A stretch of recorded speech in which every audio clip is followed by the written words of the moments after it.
They laughed when my wife called me not a real man at that fancy restaurant.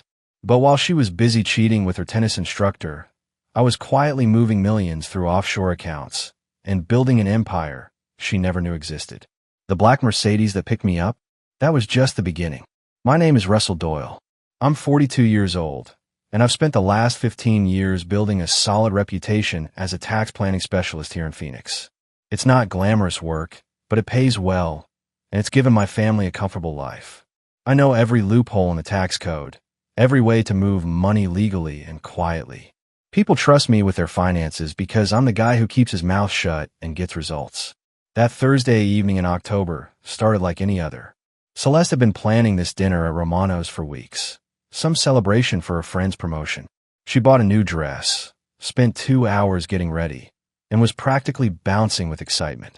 I came straight from the office, still wearing my business casual uniform, khakis, polo shirt, and the kind of understated confidence that comes from knowing you can solve problems most people don't even know they have. The restaurant was packed with Scottsdale's version of high society, women dripping in jewelry they couldn't afford and men who talked too loud about their golf handicaps. Our table was in the center of it all, perfectly positioned for maximum visibility. Celeste loved being seen, loved being the center of attention. I'd always found it amusing, her need for an audience. The conversation flowed like expensive wine, gossip about neighbors, complaints about contractors, the usual suburban theater. I sat quietly, nursing my beer, watching the performance. That's when Celeste's voice rose above the chatter, clear as a bell and twice as sharp. "I mean, Russell's absolutely wonderful with the kids," she said, gesturing toward me with her wine glass. "He's patient. He's responsible. He never misses a soccer game. But let's be honest, girls, he's not exactly what you call a real man." The laughter hit the table like a wave. Sharp, knowing laughter from women who thought they understood the punchline. I felt every eye at the table turn toward me, waiting for my reaction, waiting to see if I'd defend myself or just take it like the good little husband I was supposed to be. I didn't do either. Instead, I reached into my wallet, pulled out my credit card, and placed it on the table. The waiter appeared instantly. They always do when they see platinum. I signed the receipt without looking at the total, folded my napkin, and stood up. "Russell, don't be dramatic," Celeste said, but her voice had lost some of its edge. "You know I'm just teasing." I looked down at her, then at her friends, then back at her. "No," I said quietly. "You're not." I walked out of Romano's into the warm Arizona night, pulled out my phone, and sent a single text message. 3 minutes later, a black Mercedes pulled up to the curb. The driver's window rolled down, revealing a woman I'd been hoping I'd never have to call. "Hello, Russell," Nora Finch said. "Ready to get started?" I slid into the passenger seat of Nora's Mercedes, the leather still warm from the Arizona heat. The air conditioning hummed quietly, a stark contrast to the chaos I'd just left behind at Romano's. Through the tinted windows, I could see Celeste and her friends gathered at the restaurant entrance, their animated gestures telling me everything I needed to know about their conversation. "So," Nora said, pulling away from the curb with practiced ease, "she finally gave you the opening you needed." I nodded, watching the restaurant shrink in the side mirror. 15 years, Nora. 15 years I've been the reliable husband, the good father, the invisible man who makes everything work behind the scenes. Nora Finch wasn't just any lawyer. She was the kind of attorney wealthy people called when they needed problems to disappear quietly. We'd crossed paths 5 years ago when I'd helped her restructure a client's assets to minimize tax exposure. Professional respect had turned into something more complicated, something we'd both agreed to keep strictly business when I mentioned I was married. "You know this changes everything," she said, turning on a Camelback Road. "Once we start this process, there's no going back." "I found the photos 3 weeks ago," I said, my voice steady despite the weight of the admission. "Hidden in her jewelry box, printed like she wanted to savor them. Her and that tennis instructor, Dwayne Morrison. Not just kissing. We're talking full romantic getaway territory." Nora's grip on the steering wheel tightened slightly. "Evidence is good, but you'll need more than photos to get what you want in Arizona. It's a no-fault state, remember. That's where my profession comes in handy," I replied. "I've been tracking our finances for months. Every spa treatment, every shopping trip, every mysterious dinner with the girls. Turns out she's been funding quite the lifestyle for Mr. Morrison. Personal training equipment, a new car lease, even a weekend in Sedona that she told me was a girl's trip. We pulled into the parking garage of a downtown office building I'd never noticed before. Nora handed the keys to a valet who appeared from nowhere, nodding at her like they'd done this dance many times. The elevator to the 42nd floor requires a special key, she said, producing a black card from her purse. My firm specializes in delicate situations, clients who need absolute discretion. As we rode up in silence, I thought about Celeste's words echoing in that restaurant. Not a real man. She had no idea what kind of man she'd just awakened. For 15 years, I'd been the quiet one, the supportive one, the one who handled the boring details while she lived her Instagram-perfect life. Phase 1 starts tonight, Nora said as the elevator doors opened. By morning, she'll realize her perfect little world is built on quicksand. The next morning arrived with typical Phoenix intensity, blazing sun, and air that felt like breathing through silk. I made coffee, packed lunches, and drove the kids to school like any other Friday. The routine felt surreal after what had happened at Romano's, but that was the point. Real power doesn't announce itself with drama. Celeste was still asleep when I left. She'd come home late, reeking of wine and desperation, trying to turn our bedroom into a scene from some romance novel. I'd played along, letting her think her little performance had smoothed things over. She had no idea I was recording everything. Audio quality courtesy of the latest surveillance tech Nora had provided. My office occupied a corner suite in a Scottsdale high-rise, all glass and steel that reflected the desert mountains. By 9 a.m., I was deep in the meticulous work of financial surgery. Every account, every investment, every asset we'd accumulated over 15 years was being quietly reassigned, restructured, protected. Russell Doyle's office, my assistant Janet announced through the intercom. Your 10 o'clock appointment is here. Dr. Iris Whitman entered my office like she owned it. Mid-50s, silver hair, pulled back severely, carrying herself with the authority of someone who'd spent decades reading people's secrets. She was Nora's recommendation, a child psychologist with an impeccable reputation and very specific expertise in custody evaluations. Mr. Doyle, she said, settling into the chair across from my desk. I've reviewed the preliminary materials Ms. Finch provided. Your situation is more common than you might think. How common? Successful, quiet men married to women who mistake stability for weakness. It's an epidemic among the professional class. She opened a leather portfolio. Your children are 14 and 12, correct? Old enough to understand family dynamics. Young enough to be influenced by the parent who provides the most security. I nodded. They've already started asking questions. Emma noticed the tension, and Jake keeps asking why Mommy seems angry all the time. Children are remarkably perceptive, Dr. Whitman said. They see through performances adults think are foolproof. In custody situations, I've found that kids gravitate toward the parent who represents consistency and emotional stability. She handed me a business card. I'm going to need to conduct some informal observations. Family dinners, homework sessions, normal interactions. Nothing that would alarm your wife, but enough to establish patterns. And if she objects, she won't. Celeste will see a respected professional taking interest in her family's well-being. She'll want to impress me, which means she'll reveal exactly the kind of mother she really is when she thinks she's being evaluated. By noon, I had restructured 3 shell companies, moved 2 major investments into protected trusts, and scheduled a meeting with our children's school counselor. Every move was legal, every step documented, every decision designed to build an unassailable foundation for what was coming. Celeste texted around 1 p.m., lunch with the girls. Don't wait up for dinner. I smiled at my phone and typed back, have fun, sweetheart. She had no idea she was funding her own destruction, 1 credit card swipe at a time. Saturday morning brought the first crack in Celeste's perfect facade. I was making pancakes, Emma's favorite, when she wandered into the kitchen with her phone clutched against her chest like it contained state secrets. Russell, she said, her voice carrying the particular strain women get when they're trying to sound casual about something important. Bryn called me last night. Bryn Caldwell, tennis partner, gossip distributor, and the one person at Romano's dinner who'd looked genuinely uncomfortable when Celeste dropped her little bomb about my manhood. Oh, I flipped a pancake with practiced ease. Everything okay? She wanted to know about your business. Said she'd never really understood what you do for work. Celeste poured herself coffee with hands that weren't quite steady. I told her you do taxes and stuff, but she kept asking questions. Weird questions. Emma bounded into the kitchen, saving me from having to respond. Dad, these smell amazing. Only the best for my princess, I said, sliding a perfect golden pancake onto her plate. Your mom was just telling me about her conversation with Mrs. Caldwell. Oh yeah, Emma said through a mouthful of syrup.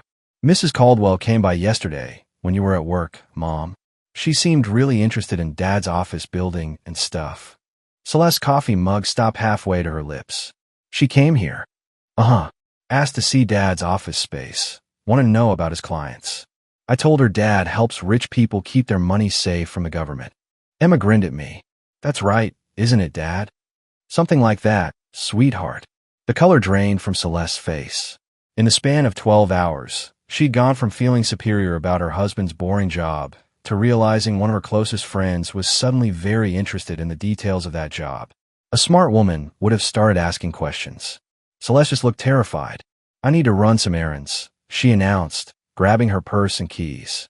Take care of the kids. She was out the door before I could respond, leaving Emma and me to finish breakfast in peaceful silence. An hour later, my phone buzzed. Text from Nora. Phase 2 initiated. Bryn Caldwell is officially on our team. Your wife just called her in a panic. I deleted the message and helped Emma with her science project, a volcano that would erupt with perfect timing, just like everything else in my life these days. By evening, Celeste was wound tighter than a watch spring. She kept checking her phone, kept looking at me sideways like she was seeing a stranger. At dinner, she tried to probe about my work, asking questions she'd never bothered with in 15 years of marriage. So, Russell, she said, cutting her chicken with surgical precision, exactly how many clients do you have? Enough, I replied. That's not really an answer. I looked up from my plate, meeting her eyes directly. It's the only answer you're going to get. The kitchen fell silent except for the sound of Jake's fork against his plate. Even he could feel the tension crackling between us. I'm just trying to understand what you do all day, Celeste said, but her voice lacked its usual confidence. No, I said calmly. You're just now trying to understand what you've been ignoring for 15 years. Tuesday afternoon found me parked across from the Scottsdale Tennis Club, camera with telephoto, lens resting on my passenger seat. Professional surveillance wasn't my usual line of work, but 15 years of analyzing financial patterns had taught me patience and attention to detail. People were remarkably predictable once you understood their routines. Celeste's silver BMW pulled into the lot at exactly 2:47 p.m., 17 minutes later than her usual lesson time. She emerged wearing white tennis attire that cost more than most people's monthly rent, moving with the kind of nervous energy that suggested this wasn't just about improving her backhand. Dwayne Morrison was waiting by court 7, all bronzed muscle and calculated charm. The man had perfected the art of making wealthy women feel special while systematically emptying their bank accounts. He kissed Celeste's cheek, lingering contact that went beyond professional courtesy. Their lesson lasted exactly 43 minutes. I documented every moment. The way his hands guided her swing, how she laughed at his jokes, the casual touches that became increasingly intimate. When they moved toward the clubhouse bar, I knew the real show was about to begin. Through the telephoto lens, I watched them settle into a corner booth.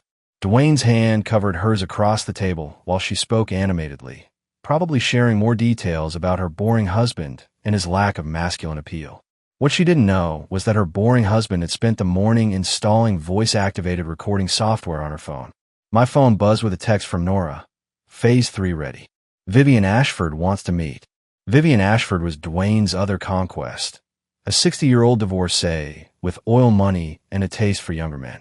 According to Nora's research, she'd been funding Dwayne's lifestyle for 8 months, believing she was his only wealthy benefactor. Learning about Celeste was going to be educational. I watched Celeste and Dwayne leave the bar together, his hand on her lower back as they walked toward the parking lot. Instead of separating at their cars, she followed him toward his pickup truck. Amateur mistake. Anyone watching would see exactly what kind of lesson she was really getting. 20 minutes later, they emerged from the truck looking appropriately disheveled. Celeste checked her reflection in her phone screen, smoothing her hair and adjusting her clothes. Dwayne lit a cigarette, the picture of satisfaction. I had everything I needed, but I waited until she drove away before starting my engine. Real predators don't reveal themselves until the trap is completely set. That evening, Celeste came home with the glow of someone who thought she was getting away with murder. She kissed me hello, guilt wrapped in performance, and asked about my day like nothing had happened. Productive, I said, not looking up from my laptop. Very productive. She had no idea how productive it had really been. The meeting with Vivian Ashford took place at the Phoenician Resort, in a private dining room that reeked of old money and older secrets. Vivian herself was exactly what I'd expected, elegant, predatory, and absolutely furious once Nora showed her the photographs. That little snake, she hissed, studying a picture of Dwayne kissing Celeste outside the tennis club. 8 months I've been paying for his apartment, his car, his whole pathetic lifestyle. Mrs. Ashford, Nora said smoothly, we believe you and Mr. Doyle have common interests in resolving this situation. Vivian's laugh was sharp as broken glass. Oh, we absolutely do. I don't take kindly to being played for a fool, especially by some tennis gigolo and his desperate housewife. She opened her purse and pulled out a thick folder. I've been documenting Dwayne's expenses for months. Every dinner, every gift, every weekend getaway he claimed was for professional development. If your wife thinks she's special, she's about to learn otherwise. The folder contained restaurant receipts, hotel bills, jewelry purchases, a complete financial history of Dwayne's operation. More importantly, it showed a pattern of fraud that could destroy him professionally and legally. There's something else, Vivian continued, her smile turning predatory. Dwayne's been skimming money from the club's private lesson fund, taking cash payments and not reporting them, claiming equipment purchases that never happened. The club's board would be very interested to learn about their star instructor's creative accounting. Nora leaned forward. Are you willing to make a formal complaint? Honey, I'm willing to make his life a living hell. But I want something in return. She turned to me, her eyes calculating. I want your wife to know exactly what she's been sharing. I want her to understand that she's not some irresistible temptress. She's just another mark in a con game. That can be arranged, I said. Good. Because tomorrow night, the club is hosting their annual charity gala. Dwayne will be there, working the room, probably lining up his next victim. Your wife will be there too, I assume. I nodded. Celeste had been preparing for the gala for weeks, treating it like her personal debutante ball. Perfect, Vivian said. I think it's time we gave everyone a show they won't forget. By the time I got home, Celeste was already asleep, her phone charging on the nightstand. I carefully lifted it, entered the passcode she thought I didn't know, and activated the final phase of our surveillance protocol. Tomorrow night, she would learn that her perfect little affair was about to become very public, very expensive, and very, very over. The trap was set. All that remained was watching it snap shut. The Scottsdale Tennis Club's annual charity gala was everything Celeste had dreamed of: crystal chandeliers, designer gowns, and enough social currency to fund a small country. She'd spent hours preparing, selecting a black dress that cost more than most people's cars and jewelry that caught light like captured stars. You look beautiful, I told her as we walked into the ballroom, and I meant it. She was stunning in the way that comes from desperation dressed as confidence. Thank you, she replied, scanning the crowd for familiar faces. There's Dwayne by the silent auction.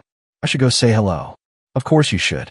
She squeezed my arm, performance for the watching crowd, and glided away toward her lover. I watched her cross the room, noting how her entire body language changed as she approached him. The careful distance they maintained, the casual conversation that fooled no one who knew what to look for. Nora appeared at my elbow, elegant in navy blue silk.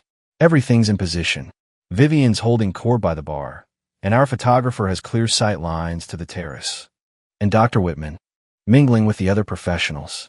She's already spoken to 3 couples about your family's stability and your dedication to the children. Word travels fast in social circles. I nodded, accepting a scotch from a passing waiter. How long do we wait? Not long. Vivian's patience expired around the same time as her last alimony payment. Across the room, Celeste was laughing at something Dwayne had whispered in her ear. Her hand brushed his arm, subtle contact that would have been invisible to a casual observer. But Vivian Ashford was anything but casual. The older woman approached the couple like a cruise missile in designer shoes. Even from 30 feet away, I could see Dwayne's face go pale as Vivian inserted herself into their conversation. Celeste looked confused, then concerned, then absolutely horrified as Vivian began speaking. "Ladies and gentlemen," came Vivian's voice through the ballroom sound system. She'd somehow acquired a microphone, and her Texas drawl carried the authority of old money and older rage. "I'd like to share a little story about charity. Specifically, the charity some of us show toward lying, cheating tennis instructors, and the married women who think they're special enough to share them." The ballroom fell silent except for the clink of crystal and the rustle of expensive fabric.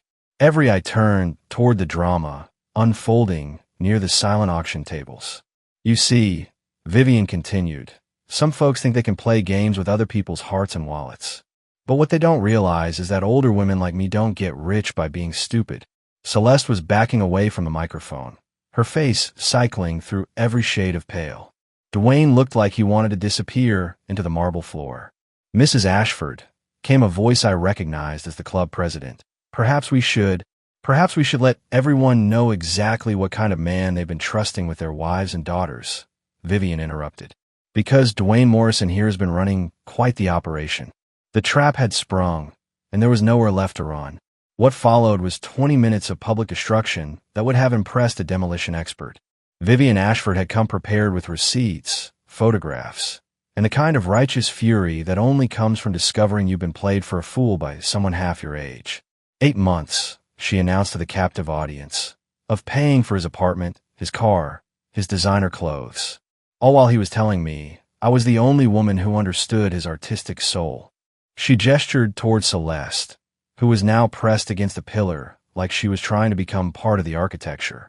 And apparently, I wasn't the only one hearing that particular line. The photographs were damning. Dwayne with Celeste, Dwayne with 2 other club members' wives, Dwayne depositing checks from multiple women into his personal account. Professional suicide in glossy 8x10 format. "Mrs. Doyle," Vivian called out, her voice carrying across the suddenly silent ballroom. "I believe you and I need to have a conversation about sharing resources." Celeste's mouth moved, but no sound emerged. She looked toward me with desperate eyes, seeking rescue that wasn't coming. I raised my scotch glass in a small salute and smiled. The club president finally managed to wrest the microphone away from Vivian, but the damage was complete. Dwayne had fled toward the exit, leaving behind a wake of shocked whispers and ruined reputations. Half the room was staring at Celeste with barely concealed satisfaction. Social circles love nothing more than watching someone fall from grace. Dr. Whitman appeared beside me, as if summoned by telepathy. "Quite the evening," she observed. "Indeed. I trust this provides sufficient context for your evaluation." "More than sufficient. A woman who would engage in such behavior while representing her family in public demonstrates remarkably poor judgment. Family courts take that sort of thing very seriously." Celeste finally found her voice and her mobility, pushing through the crowd toward us. Her carefully applied makeup had smudged, and her designer dress suddenly looked like costume jewelry under the chandelier lights. "Russell," she hissed, grabbing my arm. "We need to leave." "Now." "What?" I asked calmly. "The evening's just getting interesting. Because everyone's staring. Because this is humiliating. Because you've been exposed as a cheater and a fool." I finished. "I don't see how leaving changes any of that." She stared at me like I'd grown a second head. For 15 years, I'd been her enabler, her protector, the man who smoothed over her mistakes and cleaned up her messes. This new version of her husband, the one who stood calmly sipping scotch while her world burned, was completely foreign territory. "We'll discuss this at home," she said, her voice shaking. "No," I replied, "we won't. Because by the time you get home, the locks will be changed, and your belongings will be on the front lawn." The sound she made was somewhere between a gasp and a sob. Around us, the party continued with a kind of forced normalcy that follows public disasters. "You can't do this," she whispered. I leaned close enough that only she could hear my response. "Watch me." The house felt different when I returned that night, like the air itself had shifted. Celeste's car wasn't in the driveway. She'd gone to her sister's, according to the text she'd sent. The kids were at their grandparents', safely away from the fallout zone their mother had created. I poured myself a scotch and sat in my study, reviewing the legal documents Nora had prepared. Everything was ready. The divorce filing, custody arrangements, financial disclosures that would leave Celeste with exactly what she contributed to our marriage. Nothing significant. My phone rang at midnight. Celeste's name appeared on the screen, but I let it go to voicemail. She called 6 more times before finally leaving a message that alternated between rage and desperation. Russell, you can't do this. Those people at the gala, they don't understand. Dwayne and I, it wasn't what it looked like. I made a mistake, but we can fix this. We have 15 years together. Think about the kids. I deleted the message without finishing it. Thursday morning brought Dr. Whitman to my office with her final evaluation. She sat across from my desk like a judge delivering a verdict, her expression professionally neutral, but somehow satisfied. Based on my observations, she said, opening her leather portfolio, I'm prepared to recommend that you receive primary custody of both children. Your wife's behavior demonstrates a pattern of poor judgment that extends beyond marital infidelity. How so? She's willing to expose her children to unstable situations for her own gratification. The affair itself is damaging enough, but conducting it so publicly, involving family friends, using the family home, these are the actions of someone who prioritizes her desires over her children's well-being. She handed me a sealed envelope. My report documents everything. The surveillance evidence, the financial irregularities, witness statements from people who observe her behavior. No family court judge will award significant custody to a parent who's demonstrated such reckless disregard for family stability. That afternoon, Nora filed the papers. Within 2 hours, Celeste was served at her sister's house. Her phone calls resumed immediately. 23 missed calls in 4 hours, each voicemail more frantic than the last. By evening, she was standing on my doorstep, looking like she'd aged a decade in 3 days. Her designer clothes were wrinkled, her perfect makeup smudged, her confidence completely shattered. Russell, please, she said when I opened the door. We need to talk. No, I replied calmly, we don't. Your lawyer can talk to my lawyer. The kids need their mother. The kids need stability. You forfeited your right to provide that when you decided Dwayne Morrison was more important than your family. She started crying then. Real tears, not the performance variety she'd perfected over the years. I never meant for it to go this far. I was lonely. I felt unappreciated. I made terrible choices. Yes, I agreed. You did. But we can fix this. I'll end things with Dwayne. I'll go to counseling. I'll do whatever it takes. I looked at her standing on the porch that had once been her home, reduced to begging for a second chance she'd thrown away months ago. Celeste, I said quietly, some things can't be fixed. Some choices can't be undone. You chose your path. I closed the door and walked away from 15 years of marriage without looking back. 6 months later, I stood in the same restaurant where it all began, but everything had changed. Romano's still served overpriced food to Scottsdale's social elite, but I was no longer the invisible husband enduring his wife's cruel entertainment. Emma and Jake were with me.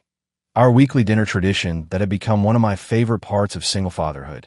They'd adjusted to the divorce better than I'd expected, probably because their daily lives had actually become more stable, not less. Dad, Emma said, cutting her chicken with the precision she'd inherited from me. Mrs. Patterson asked if you were dating anyone. Mrs. Patterson was her math teacher, recently divorced herself, and apparently fishing for information about my availability. Why do you ask? Because Nora's really nice, Jake chimed in, and she makes you smile differently than Mom used to. Out of the mouths of babes. Nora and I had transitioned from professional partnership to something more personal once the divorce was finalized. It turned out that shared competence was a powerful aphrodisiac, and mutual respect made an excellent foundation for whatever we were building together. Speak of the devil, I said, seeing Nora's Mercedes pull into the parking lot. She entered the restaurant like she owned it, confident and elegant in a way that came from genuine achievement rather than borrowed status.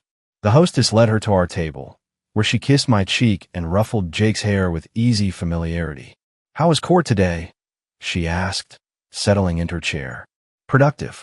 Celeste's appeal was denied. The custody arrangement stands, and the financial settlement is final.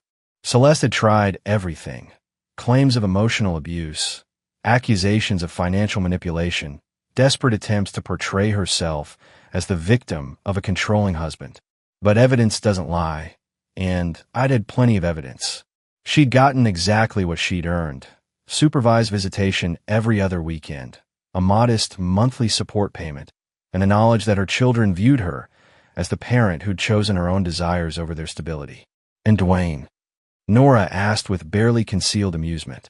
Banned from the tennis club, under investigation for fraud, and apparently working at a chain gym in Tempe. Vivian Ashford's complaint triggered an audit that uncovered all sorts of interesting financial irregularities. Jake looked up from his pasta. What's fraud? When someone lies to take money that doesn't belong to them. I explained. Like what Mom did with your credit cards. Sometimes my son's clarity was startling. Something like that. As we finished dinner, I thought about the man I'd been 6 months ago. Quiet, reliable, taken for granted by a woman who'd mistaken his strength for weakness. That man was gone, replaced by someone who understood that real power doesn't announce itself with noise and drama. Ready to go home? Nora asked, her hand finding mine across the table. Home. A word that meant something different now, something better. Yes, I said, I think I am. Outside Romano's, the Arizona sunset painted the sky in shades of gold and amber. Tomorrow would bring new challenges, new opportunities, new chances to build something meaningful with people who understood my worth. But tonight, walking to the car with my children and the woman who'd helped me reclaim my life, I felt something I hadn't experienced in years. Complete and total satisfaction. The quiet man had finally learned to roar.